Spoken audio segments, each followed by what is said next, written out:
Bienvenidos a una nueva actualización de las noticias más importantes de la jornada en la Vuelta al Mundo de France 24. Yo soy Daniela Brandón Ramírez y estos son nuestros titulares. Ante un tribunal federal en Brooklyn comparecerá desde este lunes el capo narcotraficante ecuatoriano José Adolfo Macías Villamar, alias Fito, extraditado este domingo a Estados Unidos para enfrentar un juicio por tráfico de cocaína y armas. Su defensa anticipa que se declarará no culpable. Segunda gran manifestación en México contra la gentrificación. Cientos de personas salieron a las calles de la capital para rechazar el alza indiscriminada de los precios de la vivienda derivada de la masificación turística. Tenemos reporte. En Gaza, ataques de este domingo del ejército israelí en varios puntos del enclave palestino dejaron al menos 93 muertos mientras buscaban comida e insumos. El principal ataque ocurrió en la zona de Sikkim, en el norte, mientras que Tel Aviv ordenó más evacuaciones en el centro del territorio.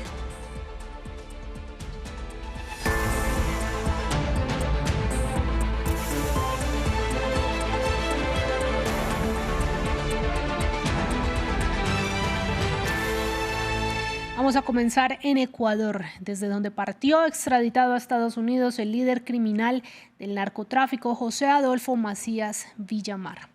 Alias Fito fue recapturado el pasado 25 de junio en un lujoso búnker en la provincia de Manabí y se convierte en el primer extraditado del país andino desde que el año pasado se eliminara la prohibición mediante un referendo.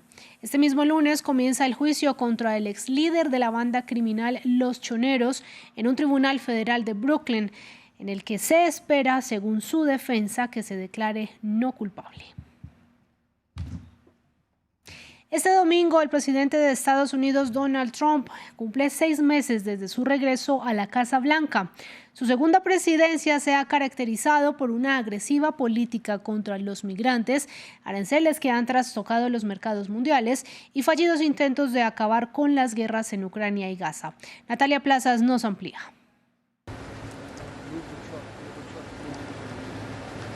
Hace medio año que el republicano volvió a la Casa Blanca, desde donde ha firmado decretos que han trastocado la política nacional e internacional. En materia migratoria, el segundo mandato de Trump se ha caracterizado por deportaciones masivas de migrantes. Una política de Estado altamente criticada por hacer redadas a migrantes tramitantes de asilo, residentes y hasta ciudadanos estadounidenses. Ha enviado a personas a cárceles salvadoreñas y ha abierto polémicos centros de detención como el Alligator Alcatraz en Florida, donde se multiplican las denuncias de insalubridad y maltrato a los migrantes. Reanudó la construcción del muro fronterizo con México y ha amenazado a sus socios latinoamericanos con aranceles si no aceptan las deportaciones. Los aranceles han sido otra marca de estos primeros meses. El magnate anunció en abril un arancel del 10% a todas las importaciones globales hacia Estados Unidos. Ha mantenido un fuerte pulso con China, al que alcanzó a imponer tasas de importación del 145%, generando represalias de Beijing y sacudiendo los mercados globales. Ambos países pactaron una tregua de 30 días en junio, mientras siguen negociando. También mantiene negociaciones con otros de sus socios más cercanos, como Canadá, México y la Unión Europea, a los que amenaza con impuestos de aduana del 30% y de 35% en el caso de Ottawa. Si Trump regresó al poder prometiendo acabar en 24 horas las guerras en Ucrania y Gaza, estas se han convertido en su mayor dolor de cabeza internacional. Tras mediar infructuosamente entre Moscú y Kiev y conversar sin resultados con Vladimir Putin, Trump ha vuelto a disponer ayuda militar para Ucrania y ha amenazado a Moscú con más sanciones. Con menos presión, su socio israelí Benjamin Netanyahu también ha hecho oídos sordos a los pedidos de Washington de acabar la guerra en Gaza, que va camino de los 60.000 muertos. Trump llegó a proponer convertir a Gaza en la ribera del Mediterráneo y trasladar a los gazatíes a países de la región, una idea calificada por el secretario general de Naciones Unidas, Antonio Guterres, de limpieza étnica.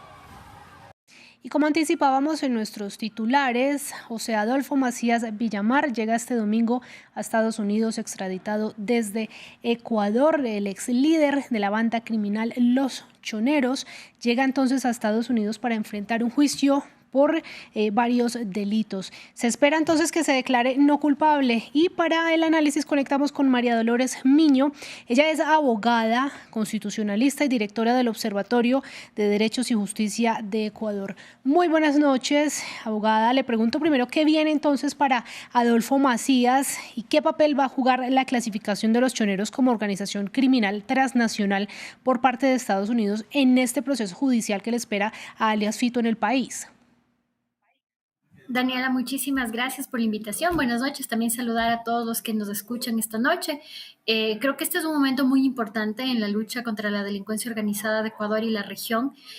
Ciertamente la extradición de alias Fito es algo que al menos desde Ecuador, tanto las autoridades como la ciudadanía han esperado con muchas ansias y es una consecuencia directa, además se acordarán ustedes, de los resultados de la consulta popular del año 2023, cuando el pueblo ecuatoriano decidió que iba a permitir la extradición de ecuatorianos. Entonces, en ese contexto creo que es un logro importante que finalmente un capo del crimen organizado como alias Fito pueda ser extraditado a los Estados Unidos y entonces lo que va a pasar desde aquí es que toman competencia y jurisdicción personal sobre alias Fito, las autoridades estadounidenses, y será él juzgado por delitos no cometidos en el Ecuador, pero sí por los delitos cometidos contra las leyes federales estadounidenses por parte de las autoridades acá. Entonces, en este punto, digamos, y en este momento, las autoridades ecuatorianas se deslindan y toman jurisdicción personal sobre alias Fito y sobre los delitos que recaigan con jurisdicción de los Estados Unidos, las autoridades judiciales estadounidenses. Ahora vuelvo un poco sobre el principio de su respuesta en la que mencionaba el levantamiento de la prohibición de la extradición desde Ecuador. ¿Puede ser entonces este el primer caso de este tipo desde que se levantó esta extradición y puede funcionar este caso como abriendo una puerta hacia eventuales más extradiciones de otros narcotraficantes ecuatorianos? Creo, mi querida Daniela, que eso es lo que esperaban los ecuatorianos del momento que votaron sí a esa consulta. Esperaban que estos grandes capos del narcotráfico, que por su poder, por su capacidad económica, tienen la posibilidad de incluso comprar operadores judiciales y evadir la justicia aquí en Ecuador, puedan ser llevados a cumplir sus condenas en otras jurisdicciones donde esa capacidad de manipulación y cooptación de la justicia no se dé. Entonces, creo que para todas las personas, los ecuatorianos, yo me incluyo, que votaron sí en esa pregunta de la consulta, creo que es un momento importante porque creo que en este momento se va a empezar a ver la efectividad de haber hecho esa pregunta en la consulta, no solamente en cuanto a la posibilidad de que ecuatorianos puedan ser extraditados a cualquier jurisdicción, no solo a Estados Unidos, pero también lo que vamos a ver a continuación es la efectividad de esta medida a la hora de disuadir a grandes capos de la droga y del narcotráfico de cometer estos delitos. Entonces yo espero que sí sea el inicio de una suerte de cooperación conjunta, permanente, continua, fortalecida entre Ecuador y otros países de la región y del mundo para que estos grandes capos puedan ver justicia en otros lugares donde sus delitos se han cometido en aras precisamente de esta cooperación judicial internacional que tiene que existir a la hora de combatir el crimen organizado. Claro, y me gustaría profundizar un poco en parte de lo que decía, y es cómo este episodio puede contribuir a la lucha contra el crimen organizado que ha emprendido Daniel Noboa. Yo creo que esto es importante, mi querida Daniela, en primer lugar, porque en realidad el crimen organizado no es una cuestión que es propia de un solo Estado.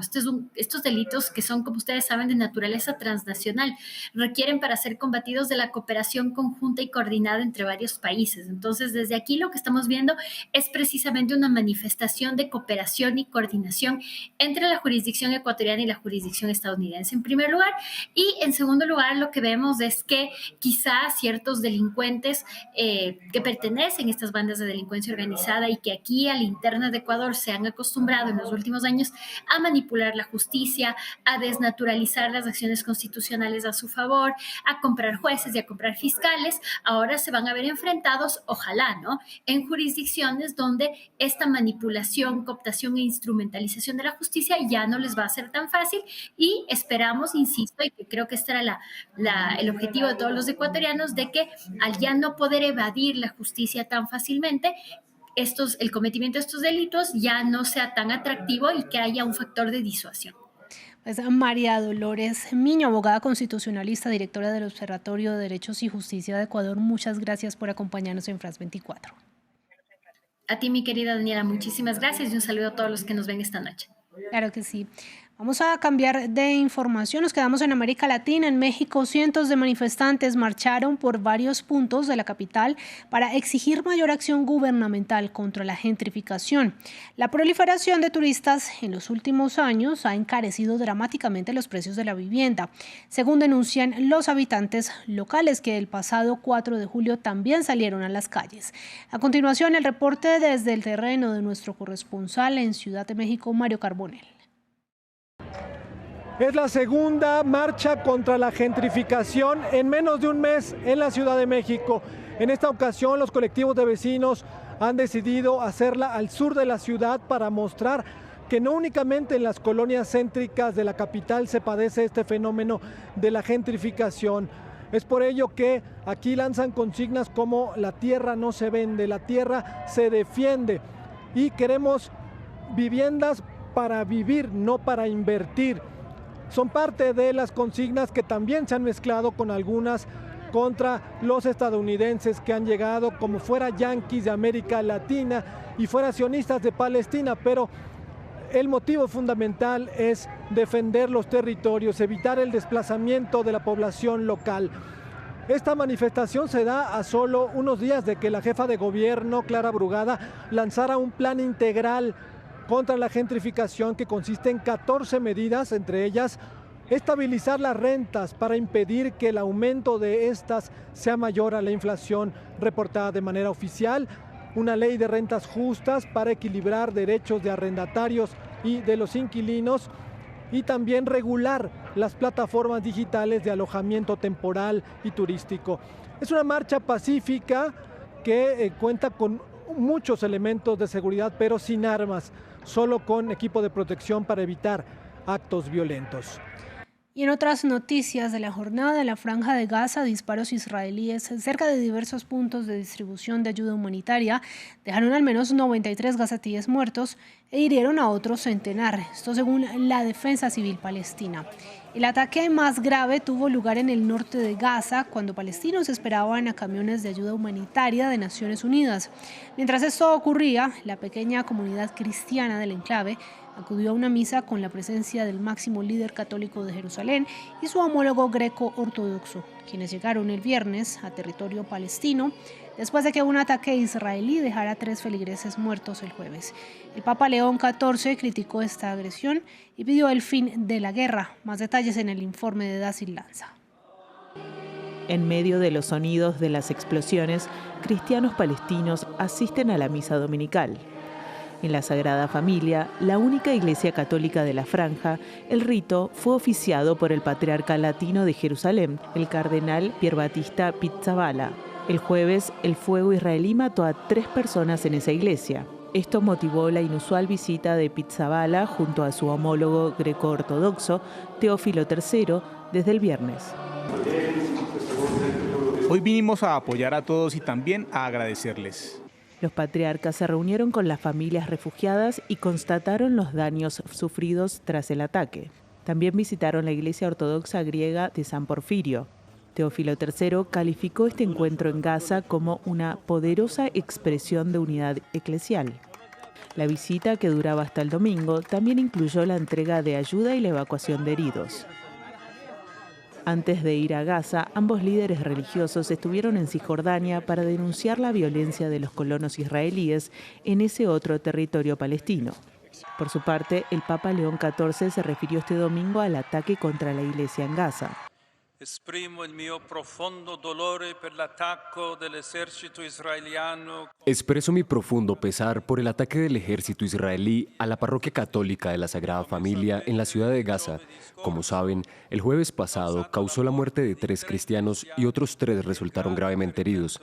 Este acto, lamentablemente, se suma a los continuos ataques militares contra la población civil y los lugares de culto en Gaza. Una vez más, pido el fin inmediato de la barbarie de la guerra. También llamó a la comunidad internacional a respetar el derecho humanitario y la obligación de proteger a los civiles, así como la prohibición de los castigos colectivos, del uso indiscriminado de la fuerza y del desplazamiento forzado de la población. Su predecesor, el Papa Francisco, mantuvo contacto regular con el párroco de la Iglesia de Gaza, el padre Gabriel Romanelli, quien fue una de las 10 personas heridas en el ataque israelí. Fin del informativo. A ustedes gracias por sintonizarnos.